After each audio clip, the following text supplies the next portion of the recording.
నమస్కారం అండి. నా పేరు కళ్యాణి. ఇప్పుడు మీకు ఒకటి చూపించి నేను మాట్లాడతా. మన నాగబాబు అన్న ఏం మాట్లాడుతుందో వినండి.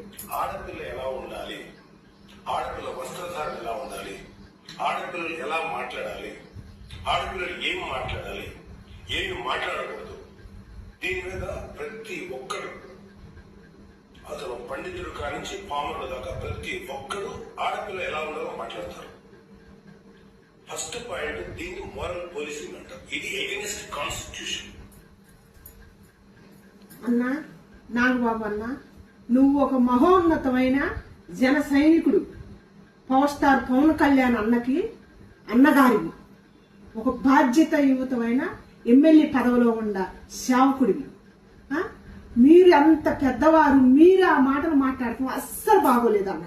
దయచేసి నేను ఒక ఊరు అమ్మని, నాకు చదువు రాదు, మీయాల నాకు పెద్ద పెద్ద అక్షరాలు కూడా, నాకు ఇంగ్లీష్లు కూడా చెప్పడం రాదు. నేను చెబుతున్నా, ఒక జనసేన అధినాయకుడు అన్నవయ్యి ఆయన సనాతన ధర్మాన్ని తీసుకొచ్చిన వ్యక్తి, దేవుడు, హైందవ ధర్మాన్ని మన రెండు రాష్ట్రాల ప్రజలకి, మన సమాజానికి పరిచయం చేసిన మహోన్నతమైన వ్యక్తి.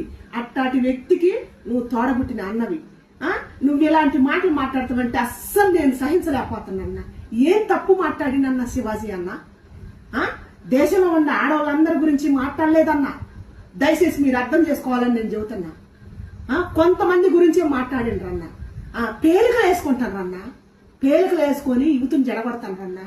మరి సెలబ్రిటీలు వాళ్ళకి ప్రొటెక్షన్ ఉంది, వాళ్ళు వేసుకుంటారు. వాళ్ళ అందాలు, వాళ్ళ హక్కులని మీరు కూడా చెబుతున్నారు. ఆడపిల్లకి స్వేచ్ఛ అని అంటున్నారు. స్వేచ్ఛ దేంట్లోనన్నా? ఇంత గుడ్డ ముక్కలు వేసుకోవటంలో స్వేచ్ఛ?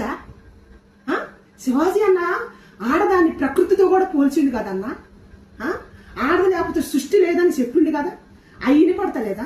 పండితుల నుంచి పామరుల దాకా చెబుతున్నారు. ఎందుకన్నా మీరు పెద్దవాళ్ళు మీరే ఇలా మాట్లాడితే సామాన్యులు ఎంటరా అన్న? ఇప్పటికే మన దేశం సర్వనాశనం అయిపోతుందన్న. దయచేసి మీరు మీలాంటి వాళ్ళు ఇలా మాట్లాడకూడదన్న. సమాజం మీకు ఇలాంటివి తీసుకొస్తే ఇంకా అస్సలు మారదన్న, పాడైపోతారు ఆడపిల్లలు. ఇప్పటికే మీరే చెబుతున్నారుగా, నిండుగా బట్టలు వేసుకున్న వాళ్ళే మూర్ఖులు సర్వనాశనం చేస్తున్నారు. జంతువుల రూపంలో ఉండి మీరు ఇవాళ బట్టల విషయంలో మీరు మాట్లాడొద్దు, ఆడపిల్ల స్వేచ్ఛ అని మాట్లాడుతున్నారు అని అంటారు కదన్న మీరే.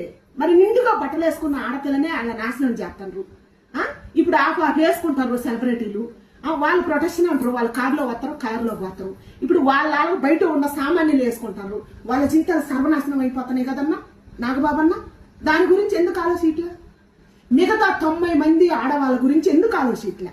10 మంది గురించే ఎందుకు ఆలోచిస్తున్నారు? శివాజీ అన్న ఏం తప్పు మాట్లాడిందన్నా? దయచేసి మీరు మాట్లాడొద్దన్నా. నేను జన సైనికురాలు,